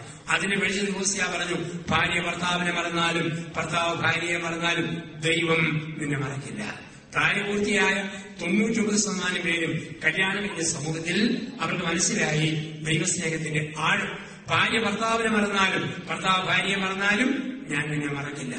ഇപ്പൊ കല്യാണം കഴിഞ്ഞോട് ഏറ്റവും വലിയ സ്നേഹവേദ കെട്ടിയം പറയും, അത് ഞാനും എന്റെ ഭാര്യയും തമ്മിലുള്ളതാണ്. ഭാര്യ പറയും, ഞാൻ എന്റെ ഭർത്താവ് തമ്മിലുള്ളതാണ്. നമ്മൾ പറയും ഭർത്താവ് തലയാണ്, ഭാര്യ പെടലിയാണെന്നാണ് പറയുക. ഭർത്താവ് തലയാണ്, ഭാര്യ പെടലിയാണ്. തലയ്ക്കൊരു കുഴപ്പമുണ്ട്. പെടലി തിരിയുന്ന പോലെ തലയ്ക്ക് മാറാൻ പറ്റുള്ളൂ. ഇതാണ് തലയുടെയും പെടലിയുടെയും പ്രത്യേകത. ഏറ്റവും വലിയ സ്നേഹം ഭാര്യാവർത്ത സ്നേഹം. സൂര്യയുടെ ഏറ്റവും വലിയ സ്നേഹം പുരുഷനും സ്ത്രീയും തമ്മിലുള്ള ഒരു സ്നേഹം. ആ സ്നേഹത്തെയാണ് എടുത്ത് കാണിക്കുക. അതുകൊണ്ടാണ് പൗലോസ്ലീഹ എഫേസോസിലെ സഭയ്ക്ക് എഴുതുമ്പോൾ 5-ാം അധ്യായത്തിൽ 22 വാക്യങ്ങളിൽ പറയും, ഇക്കാരണത്താൽ പുരുഷൻ മാതാപിതാക്കളെ വിട്ട് ഭാര്യയോട് ചേരും, അവർ ഇവ രണ്ടല്ലോ ഒന്നാകുന്നു, ഇതൊരു മഹാരഹസ്യമാകുന്നു. ലോകത്ത് വിട്ടേച്ച് മറ്റു സ്നേഹമേ ഉള്ളൂ, ദാമ്പത്യ സ്നേഹം. ഞങ്ങളുടെ വീട്ടിൽ 2 മക്കളാണ്. ഞാനും ഞങ്ങൾ 2 പേരേ ഉള്ളൂ. ഞാനും ഒരു ജ്യേഷ്ഠൻ. ജ്യേഷ്ഠൻ കല്യാണം കഴിച്ചയാള്, ഞാൻ പെണ്ണ് കെട്ടാത്ത അച്ഛൻ. ഞാൻ അവധിക്ക് വീട്ടിൽ ചെല്ലുമ്പം ജ്യേഷ്ഠന്റെ കല്യാണം കഴിഞ്ഞ നാളുകളിൽ അമ്മ രാത്രി 10:30 ഞാൻ കിടക്കുന്ന കട്ടിലിന്റെ അടുക്കൽ കസേരയിലിരിക്കും. എന്ന് പറയും, മോനെ എന്നൊക്കെ പറഞ്ഞാലും ആൺപിള്ളാരും പെണ്ണ് കെട്ടിക്കഴിയുമ്പോൾ മാറ്റം വരുമെന്ന് പറഞ്ഞു കേട്ടിട്ടുള്ളൂ. ഇനി ആരും പറയണ്ട, മോന്റെ ചേട്ടന്റെ കാര്യം എടുത്താൽ മതി, എന്തൊരു മാറ്റം. കഴിഞ്ഞ തിങ്കളാഴ്ച ഒരു മുഴുത്ത അയന മേടിച്ചിട്ട് തലമുറി അവന്, നടുമുറി അവക്ക്, എനിക്കൊരു മെലിഞ്ഞ വാല. ഇത്രയും മാറിപ്പോയല്ലോ. ഞാൻ എന്റെ അമ്മേ ഞാൻ ഉറങ്ങി, മോൻ ഉറങ്ങിക്കാൻ ഇപ്പം പോകണം, ബാക്കി നാളെ പറയാമെന്ന് പറഞ്ഞു. അമ്മ എഴുന്നേറ്റ് പോകും. കാരണം പുരുഷൻ മാതാപിതാക്കളെ വിട്ടു. ഈ വിട്ടേച്ച് പോന്നുകൊണ്ടാ ആണുങ്ങള് കെട്ടുമ്പം വിറയ്ക്കുന്ന കാണാം, പെണ്ണുങ്ങളെ കെട്ടിക്കുമ്പോൾ വേർക്കുന്ന കാണാം. ഏത് പട്ടാളക്കാരനാണേലും തൂക്ക് പിടിക്കും വിറയ്ക്കാത്ത കൈ, താലി പിടിക്കുമ്പോൾ വിറയ്ക്കും. കാരണം പട്ടാളക്കാരന് പോലും അറിയാം 2-ാം ലോകമഹായുദ്ധം സ്ഥിതിക്കാം. ഇന്ന് മുതൽ തുടങ്ങാൻ പോകുന്ന 3-ാം ലോകമഹായുദ്ധം അവന് ശക്തിക്കപ്പുറം. അപ്പനും മോനും കൂടെ വീടിന്റെ വരാന്തി കൂടെ കടന്നു പോകുന്നു. 5 വയസ്സോട് മോൻ അപ്പനോട് പറയുക, പിറ്റിയെ നോക്കിയപ്പം അപ്പന്റെ അമ്മയുടെയും കല്യാണ ഫോട്ടോ. മോൻ പറഞ്ഞു, പപ്പ കല്യാണത്തിന്റെ അന്ന് പപ്പാടെ ചിരി എന്നാ നല്ല ചിരിയായിരുന്നു. പപ്പ പറഞ്ഞു, മോനെ അന്നിട്ട് അപ്പന്റെ ഒടുക്കത്തെ ചിരിയായിരുന്നു, പിന്നെ ഇന്ന് വരെ ചിരിച്ചിട്ടില്ല. പുരുഷൻ മാതാപിതാക്കളെ വിട്ട് ഭാര്യയോട് ചേരും. ഞാൻ കുറെ നാളുകൾക്ക് മുമ്പ് എന്റെ സുഹൃത്തായ ഒരു കണക്കധ്യാപകനെ കെട്ടിച്ചു. അവൻ കെട്ടിയത് ഇംഗ്ലീഷ് പഠിപ്പിക്കുന്ന ടീച്ചറെ, ചൂരൽ വഴി കുലുക്കി പഠിപ്പിച്ച് പിള്ളേരെ അടിച്ചു പഠിപ്പിക്കുന്ന സാറ്. ഞാൻ നോക്കുമ്പോ ചൂരലിന്റെ 4-ന്റെ പകുതിയിൽ വരെ കട്ടിയില്ലാതെ ചീക്കുന്നവരിൽ കെട്ടിതാലി ഓർത്ത് ഇവിടെ വെള്ളയും കിട്ടുമ്പോൾ ഇവന്റെ കൈ ഉറങ്ങുന്നില്ല. ചെറുസ്ഥലം തേൻ കുടിക്കാൻ വേണ്ടി പൂവിന്റെ മണ്ടേക്കൂടെ പറക്കണമെന്ന് കൈ തെന്നി പോകുന്നു. അവസാനം കഷ്ടപ്പെട്ട് കെട്ടി ഒപ്പിച്ച് യാത്രയായി. പിറ്റേ തിങ്കളാഴ്ച ഇവനും ഭാര്യയും കൂടെ ഒരു കേക്കും കൊണ്ട് എന്നെ കാണാൻ ധ്യാനമന്ത്രിക്കുന്നു. ഞാൻ മുറിക്കരുത് കയറ്റി കേക്ക് ആസ്വദിച്ച് മുറിച്ച് 2 ചെറിയ കഷ്ണം ഇവർക്കും കൊടുത്തു. തമ്മിൽ മുഴുത്ത കഷ്ണം ഞാനും എടുത്തു. ബാക്കി അരമാരി വെച്ച് കൂട്ടി. ഇറങ്ങി പോകുമ്പോ ഇവന്റെ തോളത്തിൽ ഞാൻ പറഞ്ഞു, പേടിത്തുള്ള കണക്കധ്യാപക എന്നാ വിറയാടാ വരച്ചത്. സ്വന്തമായിട്ടൊരു പെണ്ണിനെ കിടുമ്പോ കുറെ കണ്ട് തയ്ക്ക് വല്ല വിറയാണ്. അവൻ ചോദിച്ചു, അച്ഛ അത് വിറയാണെന്നാണ് അച്ഛൻ പറഞ്ഞത്. നമ്മുടെ കൈകളെ തുടർന്ന് വിറയാതെ വേറെ വല്ലതാണ്. ഒരു പെണ്ണച്ച വിറച്ചതല്ല, ഇത് പിള്ളേരെയാണ്. തിരുസഭയിലെ ഗൗരവമുള്ള ഒരു കൂതാശയുടെ സ്വീകരണമല്ലേ, വിറച്ചതല്ലച്ചാ. പിന്നെയും പരിശുദ്ധാത്മാവിന്റെ പുരുഷൻ മാതാവ് പിതാക്കളുടെ ഭാര്യ വിളിച്ച് സൂര്യനിലെ ഏറ്റവും വലിയ സ്നേഹബന്ധം ദാമ്പത്യ സ്നേഹബന്ധം. അതുകൊണ്ടാണ് ദൈവമായ കർത്താവ് ഓരോ സൃഷ്ടികർമ്മം കഴിഞ്ഞ് പറഞ്ഞു, നന്നായിരിക്കുന്നു, വളരെ നന്നായിരിക്കുന്നു. പക്ഷെ ഒരു സൃഷ്ടികർമ്മം കഴിഞ്ഞ് ദൈവം പോലും പറഞ്ഞു, ശരി, ഇത് നന്നല്ല. എന്താണ് നന്നല്ലാത്തത്? പുരുഷൻ എങ്ങനെയായിരിക്കുന്നത്? നന്നല്ല. ആണാണോ ഒരു പെണ്ണ് കൂട്ടു വേണം, പെണ്ണാണോ ഒരാണ് കൂട്ടു വേണം. ദൈവം നിശ്ചയം. എല്ലാ ആണിനും ഒരു പെണ്ണിനെ വെച്ചിട്ടുണ്ട്, എല്ലാ പെണ്ണിനും ഒരാണിനെ വെച്ചിട്ടുണ്ട്. അവിടെ കണ്ടപ്പോഴാണ് അവൻ ചിരിച്ചതും വർത്തമാനം പറയാൻ തുടങ്ങിയതൊക്കെ. ലോകം സത്യം പറഞ്ഞാൽ സംസാരം ആരംഭിച്ചതും ബന്ധങ്ങൾ ആരംഭിച്ചതും പെണ്ണുങ്ങൾ ഉണ്ടായതിനു ശേഷമാണ്. സത്യം പറഞ്ഞാൽ സ്ത്രീയില്ലാത്ത ജീവിതം ഒരു മുഴുത്ത മോർച്ചരി പോലെയാണ്. കരച്ചില്, പിടിച്ചില്, ചീറ്റല്, ബഹളം, വർത്തമാനം പറച്ചിൽ, ശബ്ദത്തില് വർത്തമാനം ഒക്കെ ആരംഭിച്ചത് പെണ്ണുങ്ങൾ ഉണ്ടായതിനു ശേഷമാണ്. അതിരപ്പഴപ്പിള്ളി വെടിക്കെട്ടിന് 10,000 നിറഞ്ഞു നിൽക്കുന്നു. അപ്പോൾ ഇങ്ങനെ തെങ്ങുകര വെടിക്കെട്ട് നടക്കുക. അപ്പോൾ ബിഹാരീസ് അനൗൺസ്മെന്റും എല്ലാവരും ശ്രദ്ധിക്കുക. ഗുണ്ട്, വാണ്, ആകാശ അമുട്ട് ഇതൊക്കെ പൊട്ടുന്നതിനൊക്കെ എല്ലാവർക്കും ആഗ്രഹമുള്ളതുകൊണ്ട് ദൈവം ഇത് പെണ്ണുങ്ങൾക്കും സ്വരം താഴ്ത്തി സംസാരിക്കുന്നുണ്ട് പ്രത്യേകമായിട്ട് അഭ്യർത്ഥിക്കുന്നു. സംസാരം ആരംഭിച്ചു. ചിരി, സംസാരം, ഇടപെടലുകൾ. സായിപ്പന്മാർ പറയും പരദേശിയിലെ ആദ്യത്തെ ഭാഷ ഇംഗ്ലീഷായി. നെറ്റിയിൽ പുരുഷൻ നോക്കുമ്പോൾ ഒരു സുന്ദരി പെണ്ണ് നടന്നു പോകുന്നു. നീ പോകരുത്, ഇങ്ങോട്ട് വാ എന്ന അർത്ഥത്തിൽ അവിടെ നോക്കി അവൻ ഇംഗ്ലീഷിൽ ഒരു വാക്ക് പറഞ്ഞു. അവൻ പറഞ്ഞെങ്ങനെയാണ്? ഒരു self introduction. Madam, I am Adam. അങ്ങനെ വർത്തമാനം ആരംഭിച്ചത്. മലയാള ഭാഷാക്കളോട് പറയും അതിന്റെ ഭാഷ മലയാളമാണ്. ആദ്യം പോകുന്ന ഹൗവായി നിന്ന് വിളിച്ചു, വാ. അങ്ങനെ ഹൗവ എന്ന വാക്കുണ്ടായി. സംസാരം ആരംഭിച്ചു. ഒരു ഭർത്താവ് ഭാര്യയോട് റെഡി, ഞങ്ങൾ സ്റ്റാൻഡേർഡ് ആണുങ്ങൾ ഡെയിലി വെറും 7,000 വാക്ക് പറയുന്നു. നിങ്ങൾ പൊട്ടിപ്പെണ്ണുങ്ങൾ 14,000 അതിൽ കൂടുതലും വാക്കാ പറയുന്നത്. ഭാര്യ പറഞ്ഞു, ഞങ്ങളുടെ കുഴപ്പമല്ല, തന്നെയൊക്കെയുള്ള കേരളന്മാര് ഒരു കാര്യം പറഞ്ഞ് ബോധ്യപ്പെടുത്തണമെങ്കിൽ ഞങ്ങൾ പാവം പെണ്ണുങ്ങൾ 2 പ്രാവശ്യം ആവർത്തിക്കണം. അങ്ങനെ 7,000 14,000 ആയിരുന്നു. ചോദിച്ചു, എന്നാ പറഞ്ഞു കണ്ടോ, അതുപോലും 2 പ്രാവശ്യം പറഞ്ഞാൽ ഇപ്പൊ സംസാരം ആരംഭിച്ചു. ഒപ്പം ചിരിയും കരച്ചിലും ആരംഭിച്ചു. ഈ ലോകത്ത് പെണ്ണുങ്ങൾക്ക് ആണുങ്ങളെ നേടാനുള്ള ഏറ്റവും വലിയ വഴിയാണ് ചിരി. എത്ര മനസ്സിന് ഭാരമുള്ള ഭർത്താവും വീട്ടിലോട്ട് വരുമ്പോൾ ഭാര്യ ഒന്ന് ചിരിച്ചോട്ട് നിന്നോ അവന്റെ മനപ്രയാസം സൂര്യപ്രകാശത്തിൽ മഞ്ഞുകട്ട പോലെ ഒലിയും പോകും. പക്ഷെ പല പെണ്ണുങ്ങളും ചിരിക്കുന്നില്ല. നീണ്ട പടവലങ്ങ പോലെ മോന്ന് നീട്ടി ഒറ്റപ്പെടുത്തും. അവന്റെ ഷോറെ കൊളസ്ട്രോൾ പ്രഷർ ഷുഗർ ചെയ്ത് അങ്ങേയറ്റമാകുന്നു. പെണ്ണുങ്ങൾ ചിരിച്ചാൽ സമാധാനമാണ്. അതുകൊണ്ടാണ് ഒരിക്കലും ചിരിക്കാത്ത പുരുഷനും ആഴമായ ചിരിച്ചിരിക്കുന്നത് ഇഷ്ടപ്പെട്ട പെണ്ണിനെ കാണുമ്പോഴാണ്. രാഷ്ട്രീയക്കാർ പറയാറുണ്ട്, ഒരിക്കലും ചിരിക്കാത്ത മുൻ പ്രധാനമന്ത്രി മൻമോഹൻ സിംഗ് ജീവിതത്തിൽ ആദ്യം ചിരിച്ചത് ഐശ്വര്യയെ കണ്ടപ്പോഴാണ്. അന്ന് ചിരിച്ചിട്ടില്ലെന്നാണ്. അപ്പൊ പെണ്ണുങ്ങൾ ചിരിച്ചോ വീട്ടിൽ സ്വസ്ഥതയോ. ചൊരികാരി ഓർത്തോളം ഒരുമാതിരി ആക്കുന്ന ചിരിയുണ്ട്. അതല്ല, മര്യാദ ചിരിച്ചാൽ ആണുങ്ങളെ നേടാം. 2 കുത്തിയിരുന്ന് കരഞ്ഞോളും. പെണ്ണുങ്ങൾ കരഞ്ഞാലും ആണുങ്ങൾ വീഴും. കാമുകൻ കരഞ്ഞാൽ കാമുകൻ ഒരുങ്ങും. പെണ്ണുകൾ കരഞ്ഞാൽ ആങ്ങള അലിയും. ഭാര്യ കരഞ്ഞാൽ ഭർത്താവ് അയയും. മോള് കരഞ്ഞാൽ അപ്പൻ വീഴും. ആണുങ്ങൾക്ക് ഒരു കുഴപ്പമുണ്ട്, മണ്ണിൽ നിന്നും സൃഷ്ടിക്കപ്പെട്ടതുകൊണ്ട് വെള്ളം വീണപ്പെട്ടു അരുതു പോകും, കുഴഞ്ഞു പോകും. പക്ഷെ പെണ്ണുങ്ങളെ ആശ പിടിച്ചാൽ പോലും കിടക്കാൻ പറ്റുകയില്ല. കാരണം എല്ലേന്നുണ്ടായതാണ് നല്ല കട്ടി എന്നാണ് ഏറ്റവും ഏറ്റവും വലിയ സ്നേഹബന്ധം ദാമ്പത്യ സ്നേഹബന്ധം. അവിടെയാണ് പറയുക, പുരുഷൻ ഭാര്യയെ മറന്നാലും ഭാര്യ ഭർത്താവിനെ മറന്നാലും ദൈവം മറക്കുകയില്ല. ദമ്പതികൾക്ക് മനസ്സിലാക്കുന്ന ഭാഷ നമുക്കറിയാം. ഓസിയ പ്രവാചകൻ എന്ന് പറഞ്ഞാൽ ദൈവം സ്നേഹമാണെന്നും പറഞ്ഞ് പ്രസവിച്ചെടുത്ത പ്രവാചകൻ കുറെ നാൾ കഴിഞ്ഞപ്പോൾ ഓസിയ ഒറ്റയ്ക്ക് മടുത്തപ്പോൾ പ്രവാചകൻ അന്ന് ദല്ലാളന്മാരില്ല, പിൻപോയിന്റ് ഇല്ല, വേദനകൻ ചാവറ.com ഇല്ല, മനോരമ മാട്രിമോണിയിലില്ല, ഒന്നുമില്ല. ആകെ ദൈവത്തോട് ഓസിയ പറഞ്ഞ ദൈവമേ ഒറ്റയ്ക്ക് മടുത്തു. തമ്പുരാൻ പറഞ്ഞു, മടുത്തെങ്കിൽ എത്രയും പെട്ടെന്ന് കല്യാണം കഴിക്കണം. ഒരു പെണ്ണുണ്ട്, തെരുവ് വേശ്യ ഗോമർ. ദൈവനിശ്ചയപ്രകാരം സ്വഭാവം കഴിച്ചവളായ ഗോമറിനെ ഓസിയ കല്യാണം കഴിച്ചു. 3 മക്കൾ ജനിക്കുന്നൊരു കുഴപ്പമില്ല. 3 മക്കൾ ജനിച്ചു കഴിഞ്ഞപ്പോൾ പഴയ സ്വഭാവം നിലനിൽക്കാൻ തുടങ്ങി. പ്രവാചകൻ പ്രസംഗിച്ചു വരുമ്പോൾ ഭാര്യയെ കാണാനില്ല. അന്ത്യശാസനം കൊടുത്തു, വീട്ടിലടങ്കിലും കൊടുത്തു.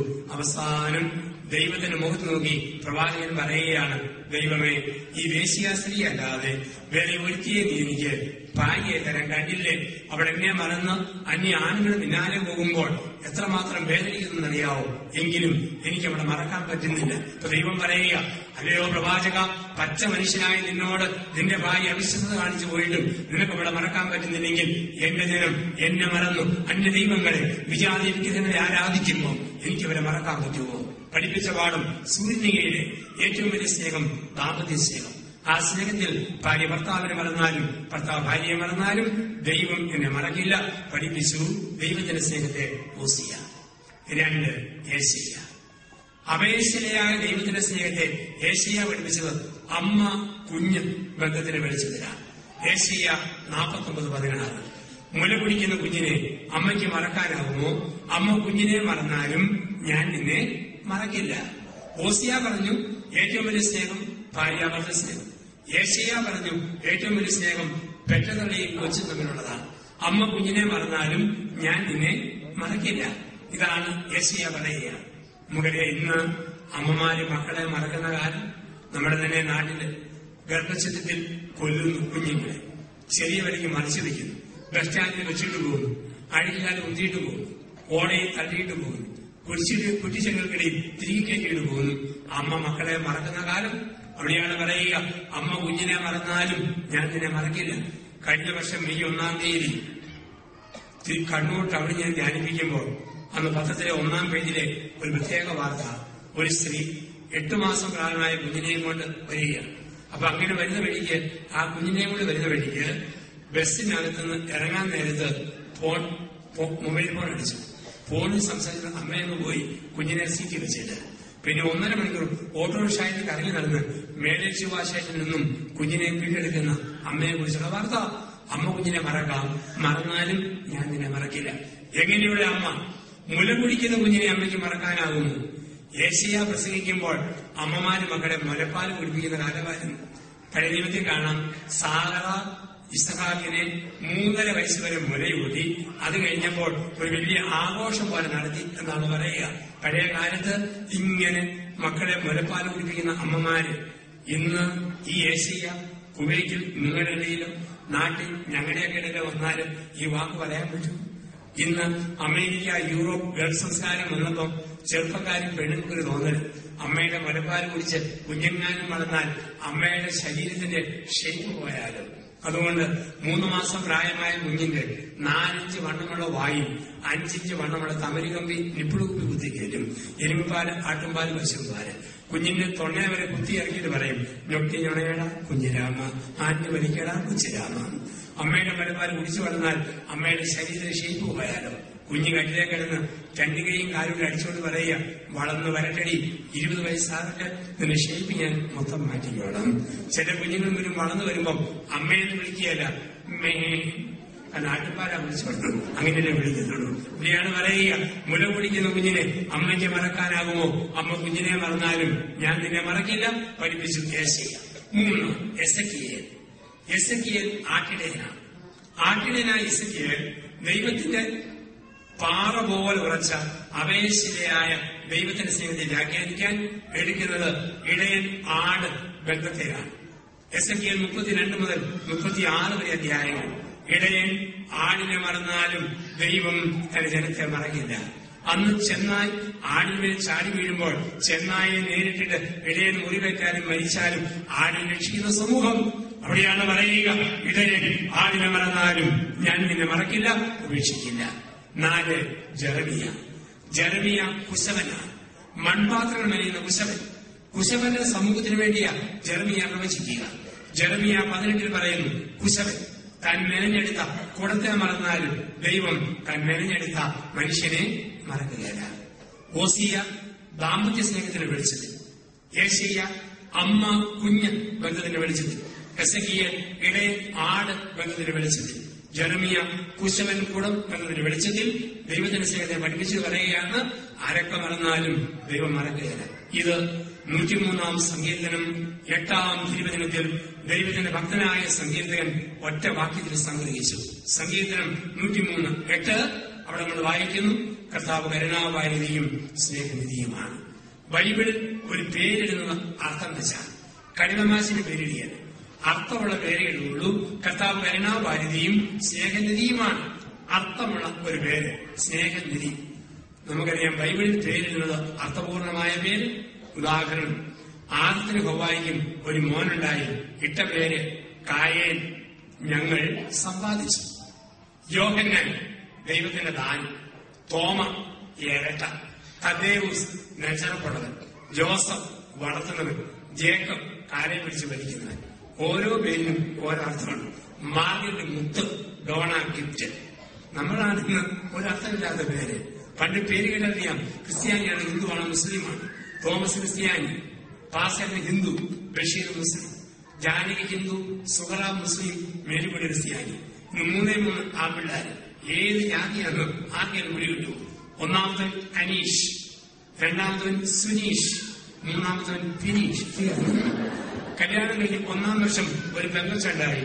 ദൈവം തന്ന നിധി, നിധിമോൾ. 2-ാം വർഷം വീണ്ടും വേണം, അയ്യോ വിധി, വിധിമോൾ. 3-ാം വർഷം വീണ്ടും വേണം, അയ്യോ മതി, മതിമോൾ.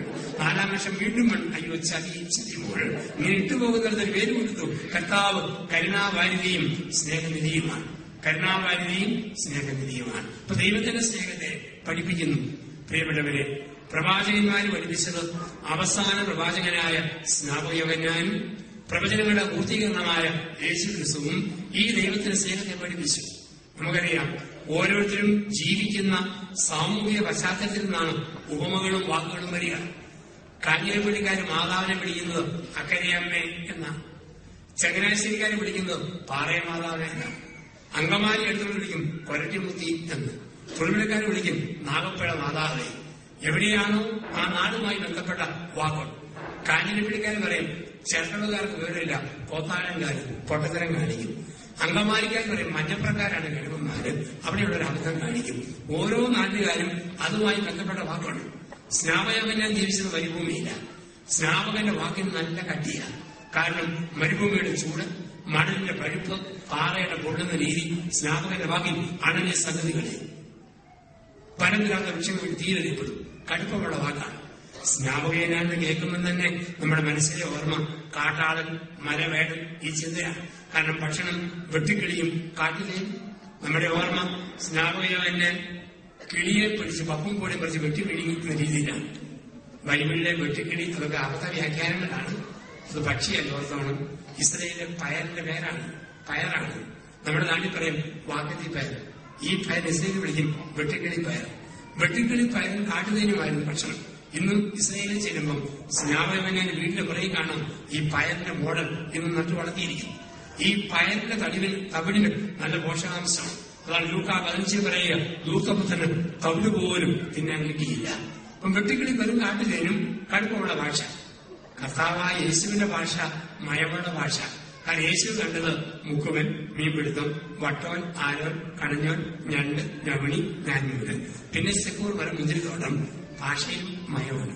ഞാൻ പലപ്പോഴും ഓർക്കും, കർത്താവായ യേശു പാലായിൽ ഒന്ന് പ്രസംഗിച്ചാൽ മുക്കുവന്റെയും മീനിന്റെയും കാര്യം പറയില്ല. യേശു പാലായം എന്നാ പറയും. കാപ്പി തൊഴിലാളി വെട്ടാൻ പുറപ്പെട്ടു.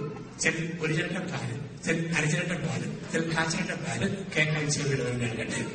ഞങ്ങളുടെ ഇടുക്കി കട്ടപ്പന പ്രദേശത്ത് വന്നാൽ കർത്താവ് പറയുന്നതായിരിക്കും. അവിടെ വന്നാൽ പറയും, ചേട്ടൻ കപ്പയിടാൻ പുറപ്പെട്ടു. ചില 5 ദിനാൻ കിടന്ന്, ചില 2 ദിനാൻ കിടന്ന്, ചില 1 ദിനാൻ കിടന്നു.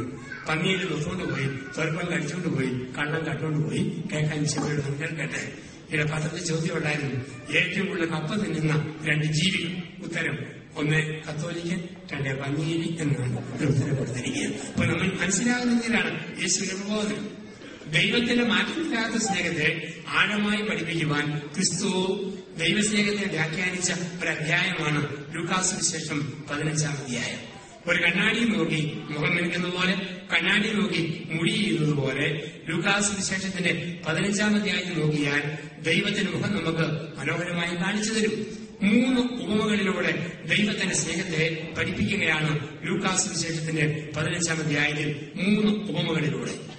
1 കാണാതെ പോയ നാണയം, 2 കാണാതെ പോയ ആട്, 3 കാണാതെ പോയ ദൂർത്തപുത്രൻ.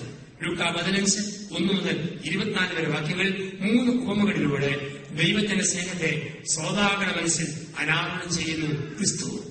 1 കാണാതെ പോയ നാണയം. നിങ്ങൾ ഒരു സ്ത്രീക്ക് 10 നാണയങ്ങൾ ഉണ്ടായിരിക്കെ അതിൽ ഒന്ന് കാണാതെ പോകുമ്പോൾ വേദനിക്കാത്തവൾ ആരുണ്ട്? പെരിക്കകം അടിച്ചു വാരി നാണയം കിട്ടിക്കഴിയുമ്പോൾ ആൾക്കാരെ വിളിച്ച് സൽക്കാരം നടത്താത്ത സ്ത്രീ നിങ്ങൾ ആരുണ്ട്? ഇത് കേൾക്കുമ്പോൾ നിങ്ങൾക്ക് മനസ്സിലാക്കാൻ എളുപ്പം പ്രയാസം. നമുക്കറിയാവുന്ന നാണയം 50 പൈസ, 1 രൂപ, 2 രൂപ, 5 രൂപ, 10 രൂപ തൊട്ട്. നമ്മുടെ ആരുടെയും 5 രൂപ കാണാതെ കൊണ്ട് കിട്ടിയാൽ നാട്ടുകാരെ വിളിച്ച് ടീപ്പാട്ട് നിർത്തുമോ? എന്നെ 5 രൂപ കിട്ടി, അതിന് 100 ഇരട്ടിയല്ലേ ചെലവ്. എന്താണ് ഈ നാണയം? നിങ്ങളൊരു പുരുഷന് 10 നാണയം എന്ന് പറഞ്ഞിട്ടില്ല.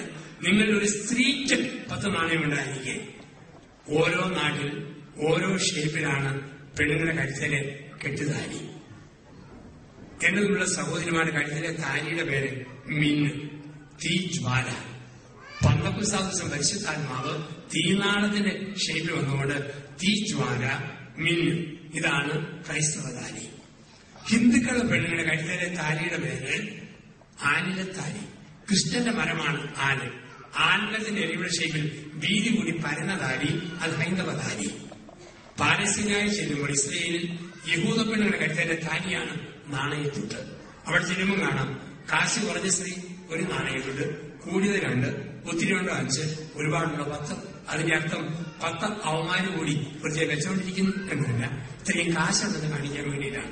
ഇതാണ് 10 നാണയം ഉണ്ടായിരിക്കെ അതിൽ ഒന്നുപോയാൽ നമ്പരം. അപ്പം ഇതാണ് ഇതിന്റെ പശ്ചാത്തലം എന്നൊക്കെ പറയാ. ഒരു കാര്യം ഓർത്തോണം, കെട്ടിച്ച പെണ്ണുങ്ങൾ താലി പോയോ എത്രയും പെണ്ണുങ്ങൾ മേടിച്ചിട്ടുണ്ട്. കെട്ടിയന്മാരോർത്തോണം, ഭാര്യയുടെ താലി പോയോ അവര് കുരിശു തൂക്കിയാൽ പോരാ, താലി തന്നെയും മേടിച്ചിടണം. അവന്റെ മുദ്രയാണിത്. കെട്ടിച്ച പെണ്ണാണ്, കെട്ടി താലി വേണം. കെട്ടിയവൻ മരിച്ചാലും താലി കളയരുത്, ഓർമ്മയ്ക്കായി സൂക്ഷിക്കണം.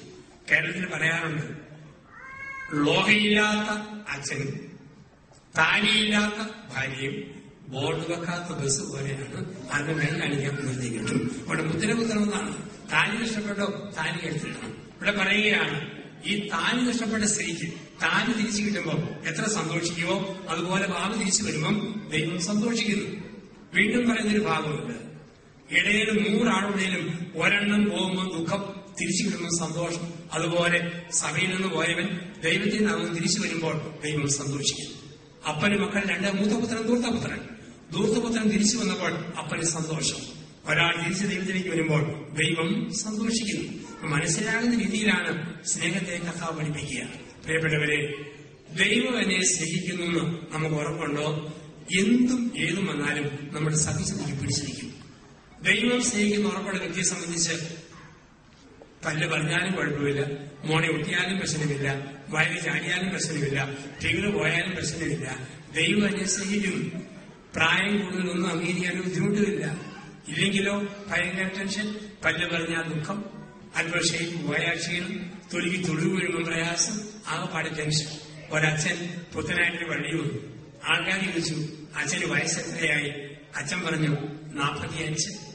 5 വർഷക്കാലം അച്ഛൻ ഇടവകയെ നയിച്ചു. 5 വർഷം കഴിയുമ്പോൾ ചോദിച്ചു, അച്ഛൻ ഇപ്പൊ എത്ര വയസ്സായി? അച്ഛൻ പറഞ്ഞു 45. അവർ ചോദിച്ചു, അച്ഛന് പ്രായം കൂടിയല്ലേ? അച്ഛൻ പറഞ്ഞു, നിങ്ങളെ പോലെ ഒരു സാധാരണ മനുഷ്യനില്ല, ഒരു കത്തോലിക്ക പുരോഹിതനാണ്, എനിക്ക് എളുപ്പത്തിൽ വാക്കു മാറ്റാൻ പറ്റിയത്. 45, 45, 45.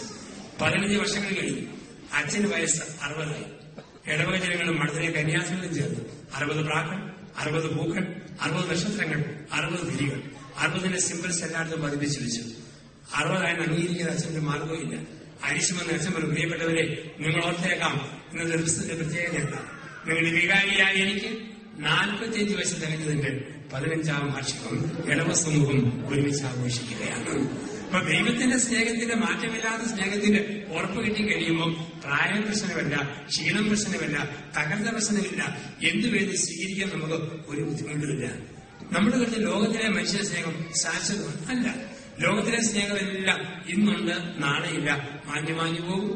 ചില ആൾക്കാരും വരും മരിച്ചു കിടക്കുമ്പോൾ ചില പ്രസംഗിക്കുന്നതിനേക്കാം, ഓ നികത്താനാകാത്ത വിടവ് ദാ കിടക്കുന്നു, അവിടെ ഏറ്റവും വലിയ നുണയം പ്രസംഗം. ഈ ലോകത്ത് അവിടെ നികത്താനാകാത്ത വിടവ്.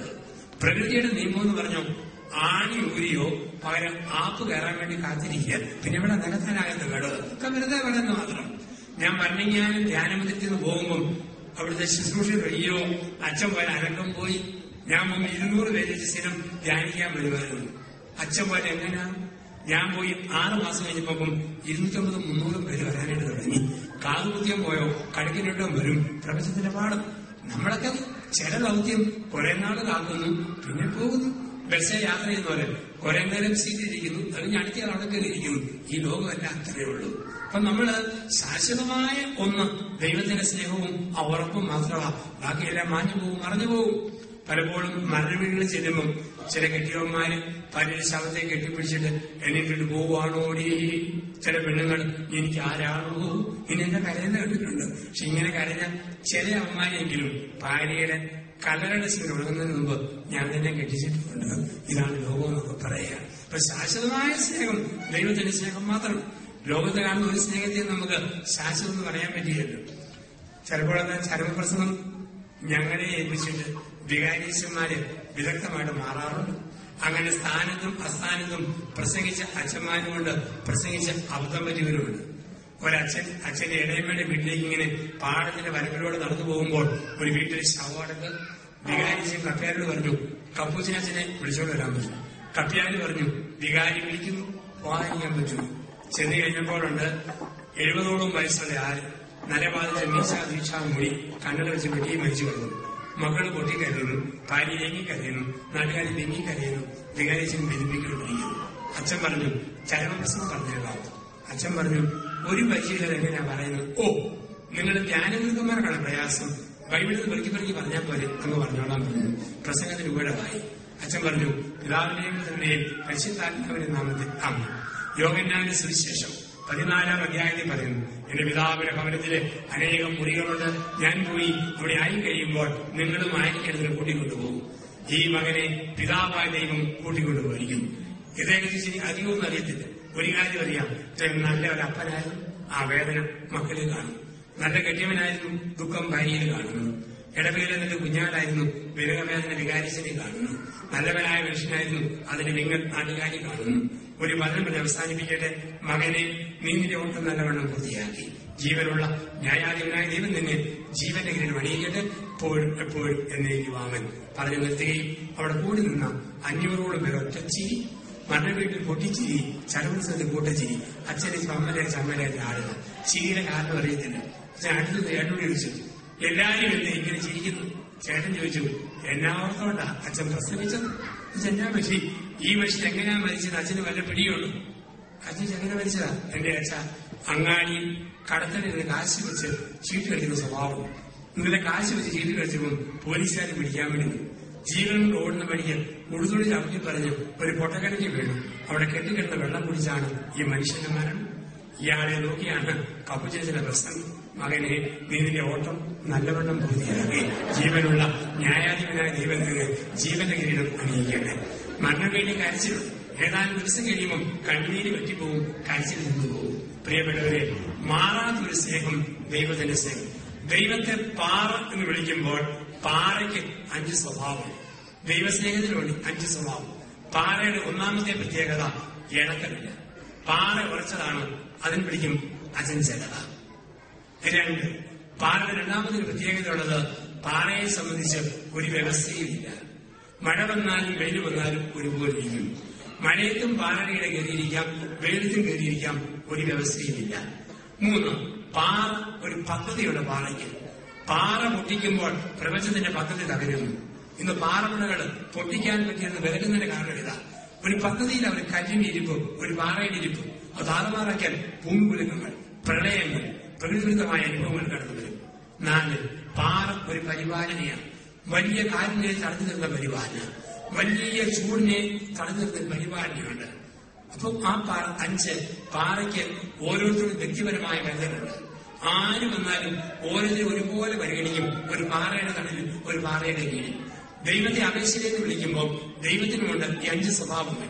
1, അചഞ്ചലമായ സ്നേഹം. യേശയ്യ 54, 10ഉം 11ഉം വാക്യങ്ങൾ. മലകൾ അകന്നു പോയേക്കാം, കുന്നുകൾ മാറ്റപ്പെട്ടേക്കാം, എന്റെ അചഞ്ചലമായ സ്നേഹം എന്നും നിന്നോടുകൂടി ഉണ്ടായിരിക്കും.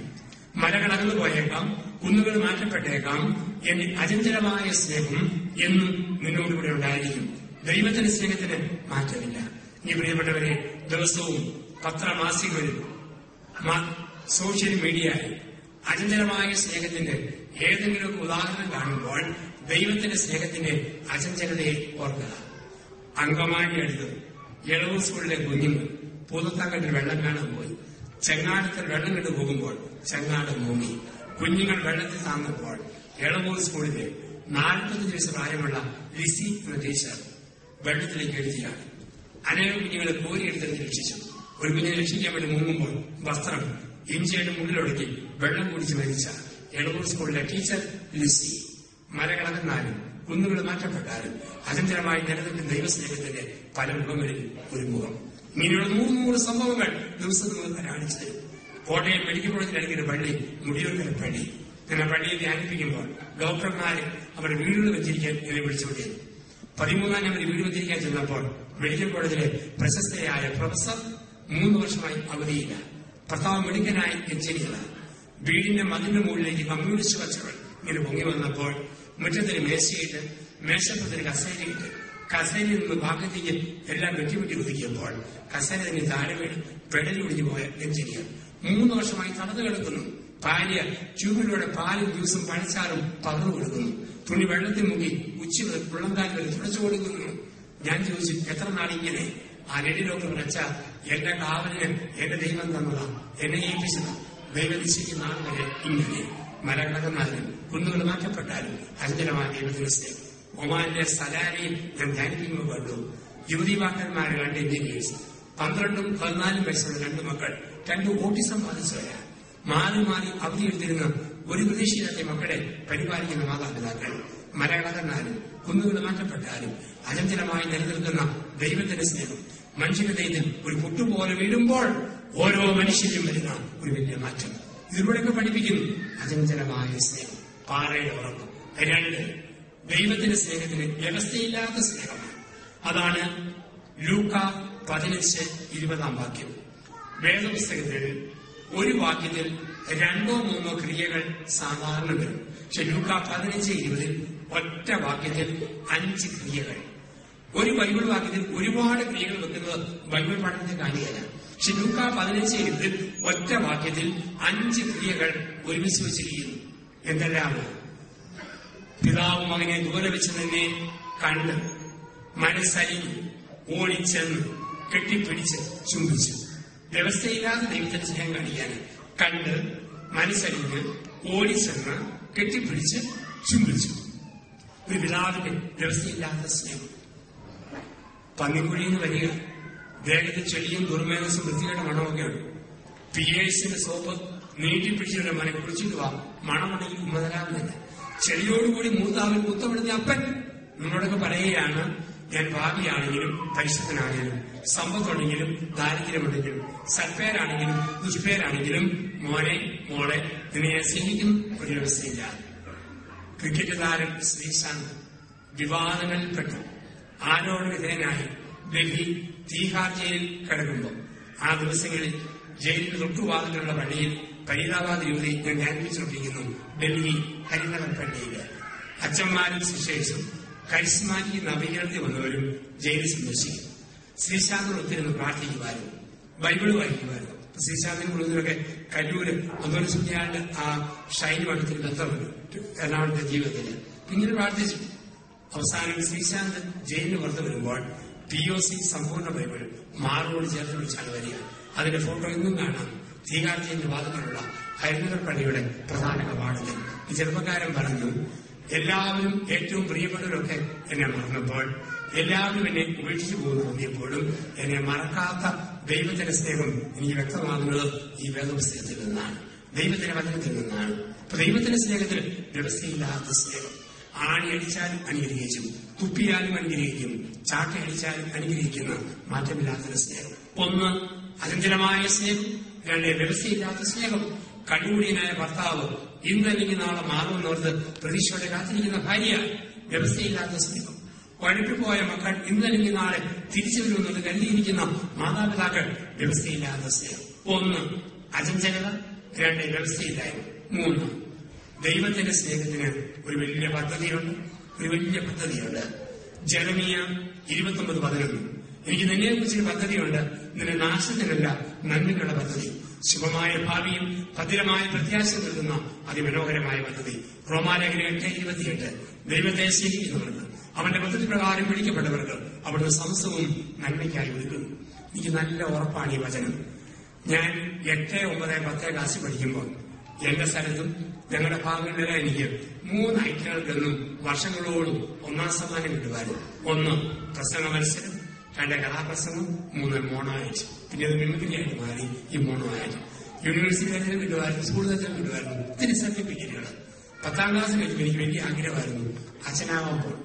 അൾത്താരക്കാരനാണ്. പക്ഷെ എന്റെ മൂത്ത 3 പേര് പെട്ടെന്ന് മരിച്ചു പോയതാണ് 10 മാസം. അതുകൊണ്ട് എന്നെ സെമിനാറിൽ വിടാൻ എന്റെ അമ്മയ്ക്ക് പറ്റിയല്ലായിരുന്നു. ഒത്തിരി കാര്യമായിരുന്നു. അപ്പൻ പട്ടാളത്തിൽ തുടങ്ങിയ ആളാണ്. അപ്പനും എതിരായി എന്നെ പീഡികയിൽ വിദ്യാഭ്യാസ കോളേജിൽ ചേർന്നു. ജൂനിയർ കോളേജാണ്. അവിടെയും എനിക്ക് 3 ഐറ്റങ്ങൾക്ക് 1ാം സമ്മാനം കിട്ടി തുടങ്ങിയപ്പം രാഷ്ട്രീയക്കാർ വില പിടിച്ചു. പീഡിക ജില്ലയിൽ വളരെ ശക്തമാണ് കേരള കോൺഗ്രസ് എന്ന രാഷ്ട്രീയ പ്രസ്ഥാനം. അതിന്റെ വിദ്യാർത്ഥി നേതൃസ്ഥാനത്ത് ഞാൻ പെട്ടെന്ന് വളർന്നു വന്നു. 2 വർഷം കൊണ്ട് കോളേജ് യൂണിയനിലായി, ട്രാൻസ്പോർട്ട് ബസ്സിന്റെ അഡ്വൈസറി ബോർഡിലായി. ഇടുക്കി ജില്ലയാണ്, സ്വാധീനം ധാരാളമാണ്. പക്ഷേ പഠിക്കാൻ മറന്നു. ഒറ്റ പ്രാർത്ഥനയോടെ, ദൈവമേ നീ എന്നെ പീഡിക ചെയ്യിപ്പിക്കണം, വക്കീലാക്കണം, നീ എന്നെ MLA ആക്കണം. ഇതായിരുന്നു പ്രാർത്ഥന. എന്റെ കൂട്ടുകാരന്മാരില്ല അന്ന് നിയമം പഠിക്കുന്നവര്. പരീക്ഷ വന്നപ്പം 32 ഹാജരുള്ളൂ. അന്ന് മുനീറിന്റെ അപ്പൻ മുഹമ്മദ് കോയ അന്ന് വിദ്യാഭ്യാസ മന്ത്രി. രാഷ്ട്രീയ സ്വാധീനത്തിൽ പരീക്ഷയിൽ മലയാളം മാത്രം ജയിച്ചു. ബാക്കിയുള്ള 100-ൽ 8, 9, 10 കിടക്കാൻ കഷ്ടപ്പാട്. നന്നായിട്ട് പഠിച്ചു വന്ന രാഷ്ട്രീയത്തിന്റെ ബാക്കി പത്രം ഇതായിരുന്നു. ഈ സമയത്ത് രാഷ്ട്രീയ പ്രസ്ഥാനം 2ആയിട്ട് വിടർന്നു. 2 കൂടി മാറി മാറി വീട്ടിൽ വരാൻ തുടങ്ങി. 2 അങ്കിളുമാർ അച്ഛന്മാരെന്നെ ഗുജറാത്തിലേക്ക് പോയി. അവിടെ നിർത്തി ഇംഗ്ലീഷ്, ഹിന്ദിയൊക്കെ പഠിപ്പിച്ചു. സിസ്റ്റർമാരും അച്ഛന്മാരും മെഷീൻ ജോലിയെ കണ്ടപ്പോൾ എനിക്ക് വീണ്ടും തോന്നി അച്ഛനായ കൊള്ളാം, പഴയ ആഗ്രഹം. തിരിച്ച് കേരളത്തിൽ ഇപ്പം പ്രസംഗം താല്പര്യമുള്ളതുകൊണ്ട് കപ്പുച്ചിൻ സഭ ഞങ്ങൾക്ക് പ്രത്യേക എസ്റ്റേറ്റുകളോ വഴികളോ സ്ഥാപനങ്ങളോ ഒന്നുമില്ല. പ്രസംഗം മാത്രമാണ് ഞങ്ങളുടെ സഭയുടേതായ ദൗത്യം. സുവിശേഷ വേലയാണ്. അപ്പൊ ഞാൻ സഭയിൽ ചേർന്നു. 13 വർഷം പഠിച്ചു. പട്ടം കിട്ടി. 1993 തിരുവനന്തപുരത്തായിരുന്നു. പ്രതിപക്ഷത്തും ഭരണപക്ഷത്തും ആൾക്കാരുടെ ഒരു കാണാൻ വരും. ഞാൻ അടിക്ക് അവിടെ ചെയ്യാം. അപ്പം അങ്ങനെ 3 വർഷം കഴിഞ്ഞപ്പം എന്റെ സഭയുടെ അധികാരി സന്ദർശിക്കാൻ വേണ്ടി പറഞ്ഞു. എന്നും പ്രസംഗിച്ച് നടന്നാൽ പിന്നെ ഒന്നും പഠിച്ചില്ല എന്നുള്ള മനപ്രയാസം വന്നാലോ, അതുകൊണ്ട് യൂണിവേഴ്സിറ്റി കോളേജിൽ പോയി ഇഷ്ടമുള്ള എന്തെങ്കിലും പഠിച്ചു. ഞാൻ എനിക്ക് വളരെ ആഗ്രഹം ഉണ്ടായിരുന്നു വക്കീലായ കൊള്ളാവും, സഭ അനുവദിക്കുകയാണെങ്കിൽ അത് തന്നെ ഇഷ്ടം. അങ്ങനെ ഞാൻ എവിടെ രാഷ്ട്രീയ പ്രസംഗം പറഞ്ഞ് വൈക്കത്തെളിഞ്ഞോ ആ തിരുവനന്തപുരം ലോ അക്കാഡമിയിൽ സഭയെ ചേർത്തു. 99 ഞാൻ വക്കീലായിട്ട് പുറത്തിറങ്ങി. 1 വർഷക്കാലം തിരുവനന്തപുരം ജില്ലാ കോടതിയിൽ പ്രാക്ടീസ് ചെയ്യുമ്പോൾ ഞങ്ങളുടെ ധ്യാനം വെച്ച് മരിച്ചുപോയി ഒരു ആർമണ്ടച്ച്. അപ്പം ഭരണം ഞാൻ എന്നോട് എടുക്കാൻ പറഞ്ഞു. പിന്നെ എനിക്ക് കോടതി പോകാൻ സമയം കിട്ടിയല്ല. അത് ഫുൾ ടൈം ധ്യാനമായി. എങ്കിലും ഇന്നും ഒരുപാട് പേര് പുതുക്കി സഹായിക്കും. എന്റെ കൂട്ടുകാർ ജഡ്ജിമാരുണ്ട്, കൂട്ടുകാർ അഡ്വക്കേറ്റുമാരുണ്ട്. തീർത്ത് പാവപ്പെട്ട ചില കേസുകൾ, വസ്തുതർക്കം, സീലന പ്രശ്നം, ഇങ്ങനെ പറഞ്ഞുകൂടും. ഒതുക്കത്തിൽ ഞാൻ ഒരുപാട് പേരെ പാലാഴി ഏറ്റുമാരും കുടുംബ കോടതികളെ സഹായിക്കും. അപ്പൊ എന്നോട് എന്റെ കൂട്ടുകാരെ അച്ഛന്മാരെ വിളിക്കുന്നത് പീസില്ല വക്കീൽ, കളിയാക്കി വിളിക്കും. ചില അച്ഛന്മാര് നിർദ്ദയം എന്നെ വിളിക്കുന്ന വാക്ക് അമ്മായിയപ്പൻ, അമ്മായിയപ്പൻ എന്നാണ്. അമ്മായിയപ്പൻ എന്ന് ഇംഗ്ലീഷിൽ പറയുമ്പോൾ ഫാദർ ഇൻ ലോ, തർജ്ജമ ചെയ്യുമ്പോൾ അത് അമ്മായിയപ്പൻ എന്ന് കൂട്ടി വായിക്കാൻ പറ്റും. ഞാനെന്ന് പഠിച്ച ദൈവമേ, ലോകത്തിലെ കോടതിയിൽ കറുത്ത കൗണ്ടുപിടി എന്നിട്ട് കൊലക്കുലം ചെയ്ത പ്രതിക്ക് വേണ്ടി ഞാൻ വാദിക്കും. നമ്മുടെ കോടതി യുവർ ഓണർ, ഈ നിൽക്കുന്ന എന്റെ കക്ഷിയിൽ ഓരോ കുടുംബനെ പോലും തിരുമ്പ് വരാൻ മനസ്സിലില്ലാതെയാണ്. കത്തിയെടുത്ത് കുമ്മ കൊടുത്തപ്പോൾ മൂക്ക് തുറഞ്ഞ് മരിച്ചു പോയതാ. ഇങ്ങനെ വാദിക്കാൻ ആഗ്രഹിച്ചപ്പോ തമ്പുരാൻ പറഞ്ഞ മോനെ, വക്കീലിന്റെ കറുത്ത കുപ്പായങ്ങൾ പോയി ഒരു കറുത്ത നൈറ്റി, പുറത്തൊരു വെടുത്ത ചരടും ഒരു 3 കെട്ടും കെട്ടിത്തരും. എന്റെ ജനത്തിന് മനസ്സിലാകുന്ന നാടൻ ഭാഷയിൽ എന്റെ വചനം പറയാൻ നിന്നെ ആവശ്യമുണ്ട്. അതിന് രാഷ്ട്രീയത്തിന്റെ പരിശീലനങ്ങളിൽ പ്രസംഗത്തിന്റെ മർമ്മങ്ങളും ബാലപാഠങ്ങളും പഠിപ്പിച്ച് നിന്നെ അയക്കുന്നു. ഇന്ന് ഇങ്ങനെ ഉപകരണമാക്കാൻ പുറകോട്ട് തിരിഞ്ഞു നോക്കുമ്പോ കുടുംബ കോടതിയിലൊക്കെ പോയാൽ മതി. 10 ദിവസം നിങ്ങളെ ഒറ്റ ഇരുപത് ധ്യാനിപ്പിക്കാനുള്ള വിഷയം അവിടെ തന്നെ കിട്ടും. എന്തെല്ലാം കേസുകൾ വെടിവെക്കുക. 1ാം ഗ്രേഡ് ഓടി നടന്ന സിനിമാകളിൽ നടിയൊക്കെയാണ് കില്ലപ്പെട്ടിയെ പോലെ നിൽക്കുക. കോടതി വരാതെ ഡൈവോഴ്സിന് പേപ്പറില്ലാത്ത നാണംകെട്ട സംസ്കാരത്തിൽ നമ്മൾ ജീവിക്കുകയാണ്. എന്തെല്ലാം ഈയിടെ ഒരു കേസ് ഞാൻ തീർത്ത് കോടതിക്ക് പുറത്ത് 350 പവൻ 35 ലക്ഷം രൂപ